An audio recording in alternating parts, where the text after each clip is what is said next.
Guys, welcome back to my channel Bansal biology. दोस्तों, आज का जो लेक्चर है इसमें हम कीमो रिसेप्टर्स के बारे में देखने वाले हैं। हमने पिछले लेक्चर में बेरो रिसेप्टर्स के बारे में देखा था, तो आज हम कीमो रिसेप्टर के बारे में देखेंगे।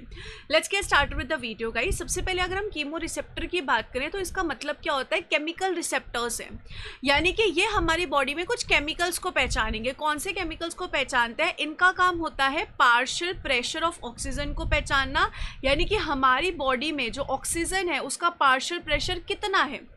ऐसे ही वो पार्शियल प्रेशर ऑफ CO2 पहचानते हैं और उसी के साथ साथ pH को पहचानते हैं। इन सभी चीज़ों को पहचानने का काम इनका है, क्योंकि ब्लड में ये बहुत ज़्यादा ज़रूरी है कि ऑक्सीजन का एक अच्छा खासा अमाउंट बना रहे, CO2 जो है वो कम रहे और pH जो है वो नॉर्मली न्यूट्रल pH के आसपास रहे। अब इन सब चीज़ों में अगर थोड़े भी बदलाव आएंगे तो इन कीमो रिसेप्टर्स एक्टिवेट हो जाएंगे और हमारे ब्रेन को बोलेंगे कि आप यहाँ पर मैसेज भेजो कि ब्रीदिंग को ठीक किया जाए, ब्रेन को बोला जाए कि आप जो अपनी बीटिंग है वो ठीक करें। अब ये जो कीमो रिसेप्टर्स होते हैं बेसिकली दो तरीके के होते हैं। एक होते हैं सेंट्रल कीमो रिसेप्टर्स जो आपके ब्रेन में प्रेजेंट है, और एक होते हैं peripheral chemo receptor. Peripheral chemo receptors जो है वो बेसिकली कैरोटिड बॉडीज और एओर्टिक बॉडीज में प्रेजेंट होती है। कहने का क्या मतलब है, आइए हम समझते हैं। दोस्तों, ये आपका हार्ट है, इस तरीके से ये आपके हार्ट है। अब हमें पता है हार्ट से बहुत सारी आर्टरीज निकलती है, जिनमें से एक होती है एओर्टा। तो जो एओर्टा की आर्च होती है उस पे प्रेजेंट होंगे पेरिफेरल कीमो रिसेप्टर, और उसी के साथ साथ यहाँ पर ऊपर यानी कि हमारे नेक हेड की तरफ जो ब्लड लेकर जाती है उसे हम बोलते हैं कैरोटिड आर्टरी। तो ये जो कैरोटिड आर्टरी है ये एक जगह पर जाकर बाइफरकेट हो जाती है। बाइफरकेट मतलब दो हिस्सों में डिवाइड हो जाती है, लेफ्ट और राइट में। तो जब ये बाइफरकेट हो रही है, जहां पर ये बाइफरकेट हो रही है उस जगह पर ये कैरोटिड बॉडीज के पास हमारा कीमो रिसेप्टर प्रेजेंट होता है। तो बेसिकली दो जगह कीमो रिसेप्टर प्रेजेंट है, एक तो एओर्टिक आर्च के ऊपर और दूसरा जहां पर कैरोटिड आर्टरी बाइफरकेट हो रही है वहां पर ये कीमो रिसेप्टर प्रेजेंट होते हैं। अब ये जो कीमो रिसेप्टर है इनका काम होता है पार्शियल प्रेशर ऑफ ऑक्सीजन को सेंस करना, पार्शियल प्रेशर ऑफ CO2 को सेंस करना, pH को सेंस करना। ये सेंस करने के बाद मैसेज मैंने आपको कहा ब्रेन में भेज दिया, तो ब्रेन में मैसेज इनका लेकर कौन जाता है? तो आप यहाँ पर देख सकते हो दोस्तों, जो एओर्टा आर्च है उस पे जो कीमो रिसेप्टर्स प्रेजेंट है, यहाँ से मैसेज ले जाने का काम होता है वेगस नर्व का। तो वेगस नर्व यहाँ से मैसेज उठाएगी, जो भी मैसेज कीमो रिसेप्टर इन्हें दे रहा है, और ये हमारे मैसेज को ब्रेन में लेकर जाएगा। ब्रेन में स्पेसिफिकली कहाँ लेकर जाता है? ब्रेन में स्पेसिफिकली हिस्सा होता है डोर्सल मेड्यूलरी रेस्पिरेटरी एरिया। यहाँ पर स्पेसिफिकली मैसेज जो है वेगस नर्व लेकर जाएगी। ऐसे जो कैरोटिड बॉडी है यहाँ से मैसेज कौन लेकर जाता है? यहाँ से मैसेज सबसे पहले लेकर जाएगी हेरिंग नर्व, और हेरिंग नर्व जो है वो आगे जाकर बना लेगी ग्लॉसोफेरिंजियल नर्व के साथ जुड़ने का एक जरिया। हेरिंग नर्व से मैसेज जाएगा ग्लॉसोफेरिंजियल नर्व के पास, और ये ग्लॉसोफेरिंजियल नर्व इस मैसेज को कहाँ पर पहुँचा देगी दोस्तों? इस मैसेज को सेम जगह dorsal respiratory area of medulla तक पहुँचा देगी। मतलब मेरा काम क्या है? मेरा काम यहाँ पर है कि मैं मैसेजेस को कुछ भी करके ब्रेन तक पहुँचा दूँ, कि अगर एक बार ब्रेन पे मैसेज पहुँच गया फिर ब्रेन देख लेगा उसे क्या करना है। तो कीमो रिसेप्टर्स ये पूरी कोशिश करते हैं कि आपके ब्रेन तक मैसेज पहुँच जाए कि यार कुछ तो ना इधर उधर हो रहा है ऑक्सीजन CO2 के पार्शियल प्रेशर में। और ये पहुंचाता किसके थ्रू है? ये पहुंचाता है हमारे प्यारी सी नर्व्स के थ्रू। वेगस नर्व है और ग्लोसोफेरिंजियल नर्व है, इसके थ्रू मैसेजेस को आगे पहुंचाया जाता है। अगर हम यहाँ पर आगे समझने की कोशिश करें तो ये कीमो रिसेप्टर्स कब एक्टिवेट होते हैं? अब प्रश्न ये आ गया कि ठीक है, पार्शियल प्रेशर ऑफ ऑक्सीजन को पहचानते हैं, CO2 को पहचानते हैं, pH को पहचानते हैं। Now the question arises is कि ये कब एक्टिवेट होते हैं? तो देखो, हमारी बॉडी में ना दोस्तों ऑक्सीजन का बहुत इंपॉर्टेंट रोल है, क्योंकि ऑक्सीजन हमें हमारे हर एक फंक्शन के लिए ऑक्सीजन चाहिए रहती है।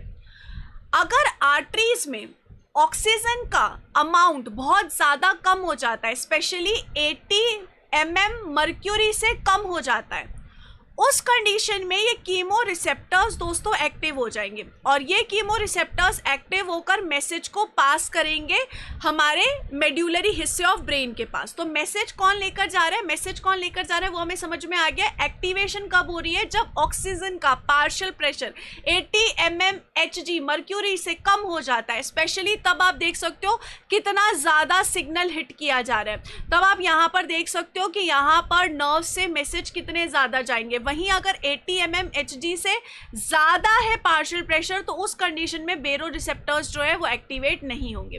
तो बेरो रिसेप्टर्स को एक्टिवेट करने के लिए आपको पार्शियल प्रेशर ऑफ ऑक्सीजन का अमाउंट काफ़ी कम करना होगा। 80 mmHg से जब कम होगा तब एक्टिवेट होगा। अब प्रश्न ये आता है कि एग्जैक्टली ये जो कीमो रिसेप्टर है ये एक्टिवेट होते कैसे हैं। मैंने आपको कहा कि ठीक है पार्शियल प्रेशर ऑफ ऑक्सीजन कम हो जाएगा उसकी वजह से एक्टिवेट हो जाएंगे, पर कैसे एक्टिवेट होते हैं आओ हम इस चीज को भी समझने की कोशिश करते हैं। तो देखो ये जो chemo receptor cells chemo receptor होता है ना उसके पास कुछ सेल्स प्रेजेंट होते हैं जिन्हें हम कहते हैं ग्लोमस सेल्स। ये सेल्स यहाँ पर रिसीव करते हैं मैसेज को कि भाई ऑक्सीजन का पार्शियल प्रेशर कम हो गया, ऑक्सीजन बहुत कम हो गया है, अब यहाँ पर मुझे नर्व के थ्रू मैसेज ब्रेन में पहुंचाना पड़ेगा। अब ये होता कब है आओ हम समझने की कोशिश करते हैं। आप यहाँ पे देख सकते हो ग्लोमस सेल है यानी कि कीमो रिसेप्टर के सेल्स हैं। यहाँ पर आप देख सकते हो आर्टरीज आ रही है जो ब्लड पंप कर रही है। अब आर्टरीज में अगर पार्शियल प्रेशर ऑफ ऑक्सीजन कम हुआ तो ऑक्सीजन इन सेल्स के पास ग्लोमस सेल्स के पास कम पहुंचेगा यानी कि हाइपोक्सिया कंडीशन आ जाएगी। ब्लड में ऑक्सीजन का अमाउंट कम है और ग्लोमस सेल के पास भी इस ऑक्सीजन का अमाउंट कम आ रहा है, जिसकी वजह से दोस्तों होता क्या है इन सेल्स के पास पोटेशियम चैनल होते हैं और ये पोटेशियम चैनल जो है वो कब खुलते हैं जब ऑक्सीजन प्रेजेंट होगा। ऑक्सीजन सेंसिटिव पोटेशियम चैनल है, ये तभी ओपन होंगे जब ऑक्सीजन प्रेजेंट होगा। बट अब ऑक्सीजन का अमाउंट कम हो गया तो फिर ये चैनल क्लोज हो जाएंगे, ये चैनल इनएक्टिव हो जाएंगे और जैसे ये चैनल इनएक्टिव हो गए दोस्तों मेम्ब्रेन का डीपोलराइजेशन होने लगेगा, मेम्ब्रेन के वोल्टेज में चेंजेस आने लगेंगे जिसकी वजह से कैल्शियम चैनल्स ओपन हो जाएंगे। Voltage gated calcium channel open होंगे इसलिए वोल्टेज में फर्क आ रहा है। जैसे ही कैल्शियम चैनल ओपन होंगे सेल के बाहर से सेल के अंदर कैल्शियम आने लग जाएगा। इसलिए सेल के बाहर कैल्शियम का अमाउंट ज़्यादा होता है, सेल के अंदर कैल्शियम का अमाउंट कम होता है। वो अपनी हाई कॉन्सेंट्रेशन से लो कॉन्सेंट्रेशन में सेल के अंदर आने लगेगा। जैसे ही कैल्शियम सेल के अंदर आएगा दोस्तों कैल्शियम का अमाउंट सेल के अंदर धीरे धीरे धीरे धीरे धीरे बढ़ रहा है। अब कैल्शियम का काम होता है वेसिकल्स को रिलीज कराना। ये क्या करती है सेल से वेसिकल को रिलीज करते हैं। इट्स लाइक ये बोल रही है कि अरे वेसिकल बाहर जा बाहर जा, तो ये क्या करवा रही है वेसिकल्स को एक्सोसाइटोसिस कराएंगी।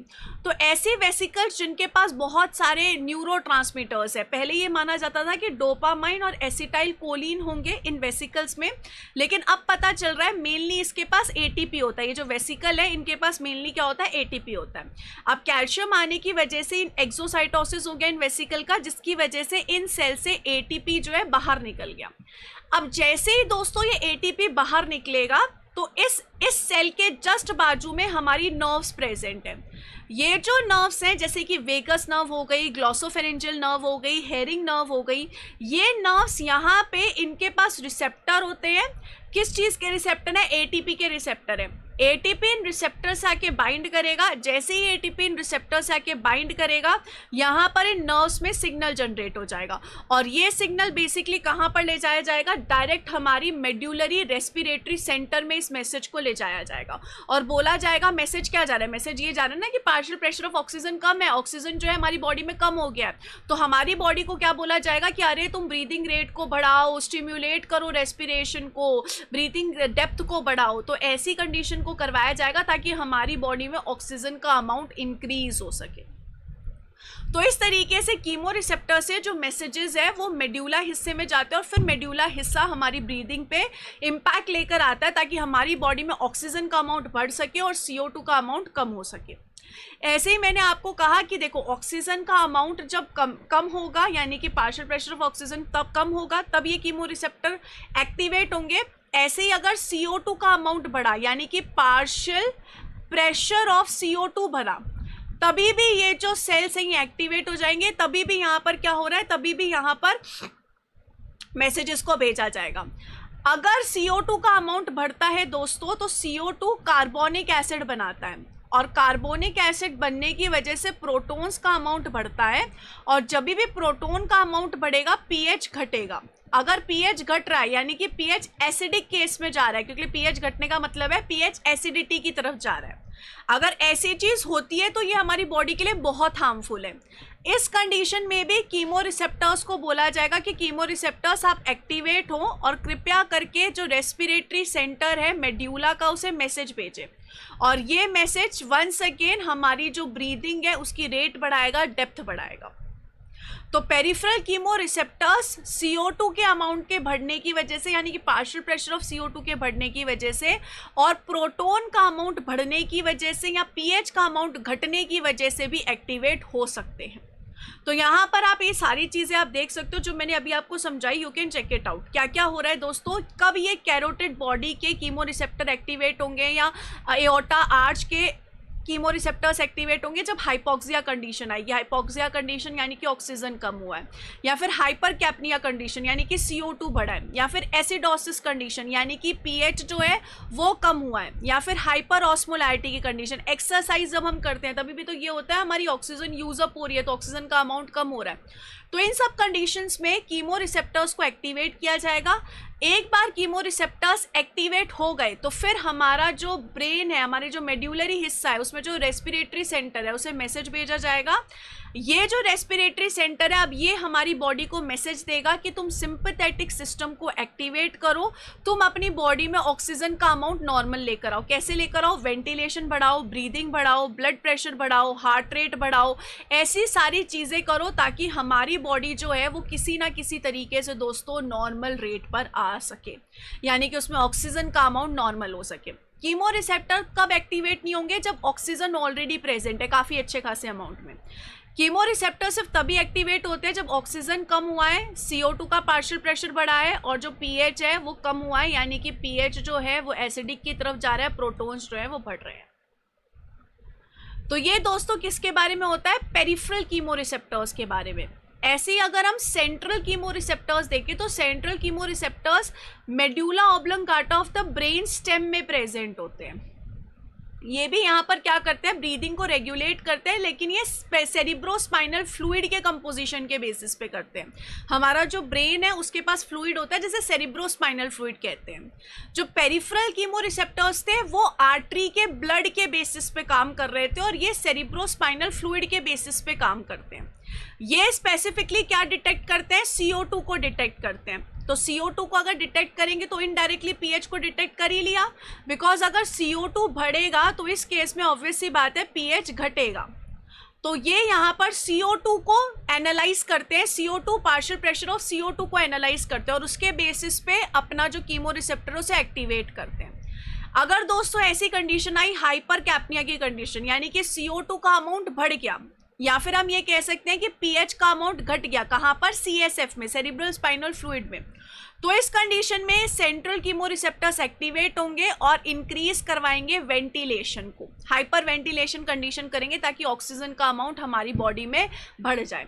सिमिलरली ऐसे ही ये CO2 और पीएच के बैलेंस को भी मेंटेन रखेंगे, बिकॉज ऑब्वियसली बात है अगर हमारी बॉडी से CO2 निकलेगा, एक्सेल होगा, तो हमारी बॉडी का पीएच भी नॉर्मल लेवल पे आएगा।